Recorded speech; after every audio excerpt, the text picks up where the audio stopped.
doanya dan pengacara melancarkan sidang ini. Mohon doanya untuk pengacara.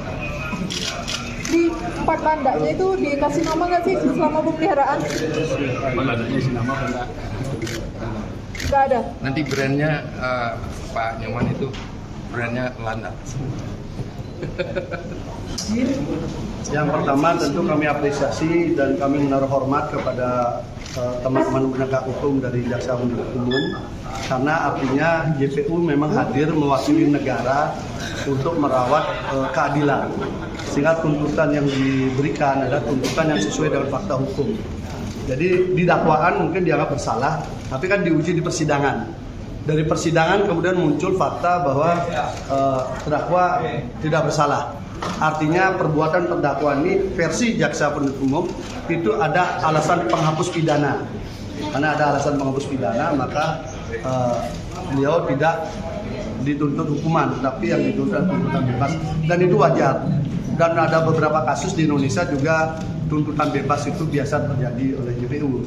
Dan kami berharap ini bisa menjadi contoh juga bahwa tidak semua orang yang datang ke pengadilan harus dihukum. Karena ini adalah ruang pengadilan, kata dasarnya adil, bukan ruang penghakiman yang harus dihakimi. Gitu. Jadi saya kira ini hal yang positif. Tetapi kami dari tim penasihat hukum melihat bukan alasan penghapus pidana yang terjadi, tetapi memang terdakwa tidak bersalah dan tidak memenuhi unsur-unsur yang didakwakan. Jadi beda cara pandang, tetapi tujuannya sama. Sama-sama dia harus bebas. Kalau sudah nanti kan sudah spesial tadi pakai spesial. Jadi saya kira itu. Ada kekeliruan dalam proses BAP di kepolisian gitu.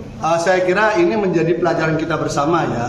Artinya ketika kita mau menerapkan pidana khusus, ini kebetulan saya juga pernah di parlemen membuat undang-undang. Jadi ketika dia bicara pidana khusus, aparat penegak hukum harus membaca lengkap undang-undang itu.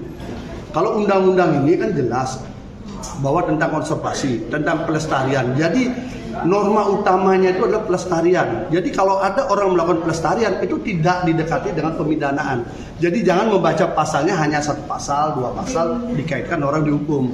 Saya kira ini pelajaran berharga juga bagi teman-teman penegak hukum khususnya di penyidikan ya. Walaupun kami apresiasi ketika beliau di penyidikan kan tidak ditahan. Tetapi cara menafsirkan sebuah undang-undang perlu pendalaman lebih lanjut lah.